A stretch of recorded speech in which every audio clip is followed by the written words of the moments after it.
Il mercato di San Giorgio è un vecchio mercato che già nell'Ottocento era un punto di riferimento per questo angolo del Canavese, no? Perché poi il mercato veniva fatto al martedì? San Giorgio era un giorno di mulo tra Pont e Chivasso.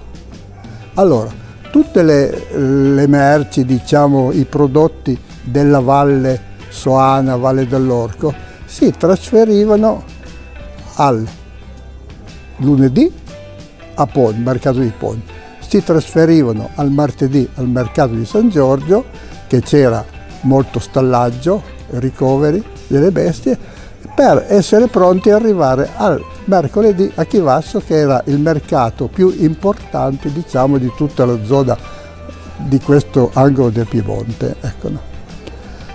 Come si svolgeva il mercato a San Giorgio? Il mercato a San Giorgio era diviso un po' in settori.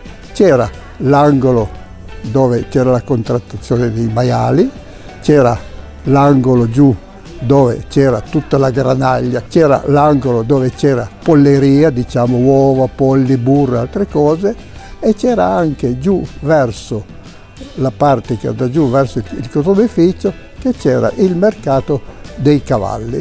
Altra cosa importante era, adesso stiamo parlando della biodiversità, di tutto, allora era tutto bio, perché non c'erano concimi, cioè i contadini usavano tutto lo stallatico delle mucche che avevano per concimare i suoi campi.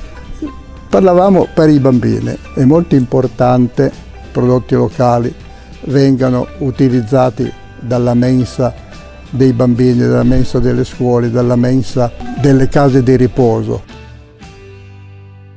Il fagiolo di Cortereggio, la piattella canavesana, è un fagiolo a granella bianca di forma piatta che viene coltivato a Cortereggio da tanto tempo, diciamo a ricordo d'uomo, dai nostri nonni, i nostri bisnonni, tutti coltivavano questo fagiolo che era famoso già da diverso tempo per le sue caratteristiche organolettiche e la sua bontà nella cucina. Questo fagiolo veniva coltivato consociato assieme al mais, perché essendo rampicante ha bisogno di un tutore per svilupparsi, e quindi veniva coltivato assieme al mais. Praticamente ogni famiglia aveva il suo campo di mais e verso metà aprile, fine di aprile, seminando il mais, ogni passo, diciamo un metro, mettevano anche una granella di fagiolo, e praticamente era una coltura consociata.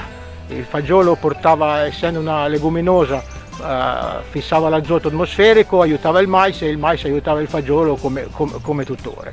La semina veniva verso fine di aprile, poi veniva sarchiato, pulito, zappato tutto a mano, e poi quando cominciava la fioritura e a svilupparsi i primi bacelli, verso la fine di luglio incominciavano le prime raccolte e si protrarravano fino alle prime gelate. Operazioni tutte manuali che vengono ancora fatte adesso nello stesso identico modo. Tra l'altro questo fagiolo è un presidio slow food conosciuto in tutto il mondo, e viene ancora coltivato praticamente come una volta, senza l'uso di diserbanti, per migliorare un po' diciamo la vita degli agricoltori che vogliono ancora coltivare questi fagioli qua a Cortereggio. Proviamo anche qualche tecnica innovativa. Per esempio quest'anno, per essere agevolati un po' contro le erbe infestanti, abbiamo praticamente provato il trapianto del mais assieme al trapianto del fagiolo, una tecnica che si chiama falsa semina. Le piante di mais e di fagiolo vengono prima seminate nei contenitori alveolati con la torba e poi vengono trapiantate con la trapiantatrice. È andata abbastanza bene e pensiamo di seguire ancora il prossimo anno questa tecnica. Ho pensato qualche tempo fa di interpretare i prodotti del nostro territorio, del Canavese, attraverso una zuppa che portasse con sé appunto i sapori dei nostri prodotti, che sono dalla piattella di Cortereggio, un fagiolo caratteristico della nostra zona, e le erbe selvatiche. Praticamente ho pensato di inserirla nel contesto della via Francigena. Mi sono immaginato un peregrino che attraversasse appunto il Canavese lungo la via Francigena e dovesse ristorarsi all'interno di un monastero. Cosa potevano offrirgli? Potevano offrirgli una zuppa a base di acqua, naturalmente, con prodotti molto poveri ma molto ricchi di nutrimento, come potevano essere i fagioli, le fave decorticate, i ceci neri, i ceci bianchi e il sorgo come cereale. Perché? Perché i legumi contengono proteine, quindi era sicuramente di grande nutrimento, e poi con la freschezza delle erbe selvatiche. Ho usato carote non colorate come quelle che ci sono adesso, ma carote gialle o bianche, che a quei tempi diciamo erano in uso normalmente, e il sorgo. Tutto questo accompagnato del pane nero. Praticamente ho fatto questa zuppa con degli aromi che potevano esserci a quei tempi, quindi del chiodo di garofano con una cipolla, dell'alloro, del cumino dei prati e un pochino di aglio. Questa può essere uno dei tanti piatti che, se noi chef riusciamo a proporre nei nostri ristoranti, danno la possibilità all'ospite, al turista, di vivere completamente il territorio, anche con i sapori, con i sensi. Alla sera, come per tutti i legumi, è necessario mettere a bagno i fagioli di Cortereggio, i ceci neri, quindi noi le abbiamo già preparate, e poi abbiamo messo la zuppa a cuocere in casseruola con acqua, una cipolla diciamo con dei chiodi di garofano e dell'alloro e un pochino di olio, un po' di sale, quanto basta.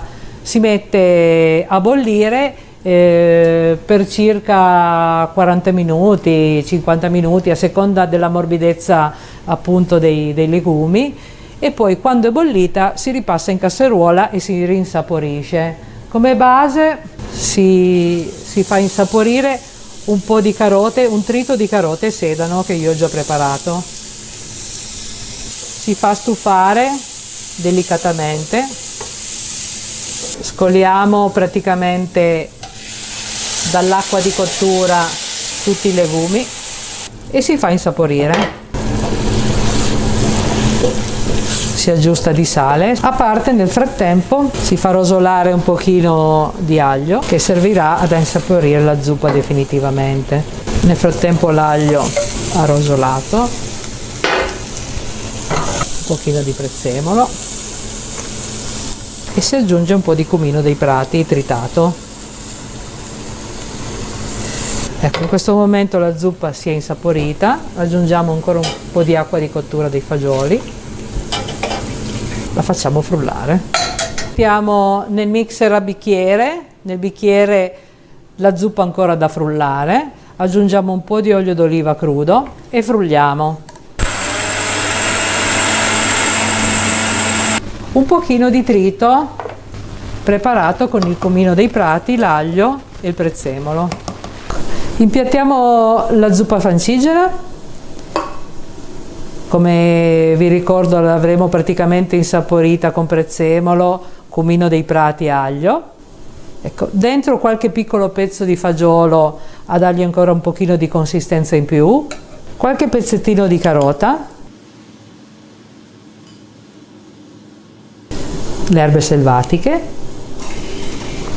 e qui, come dicevo prima, potete sbizzarrirvi in una fantasia di sapori, dalla silene, che è una leggera profumo di liquirizia, allo spinacio selvatico, che è molto forte di sapore, un po' ferroso, un filo d'olio, un pezzo di pane nero.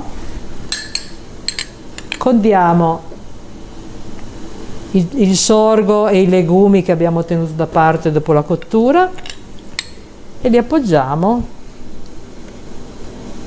sopra la zuppa. Ecco, li appoggiamo in modo che quando arriva all'ospite, praticamente con un colpo di cucchiaio, il pane scende nella zuppa e fa da accompagnamento al tutto.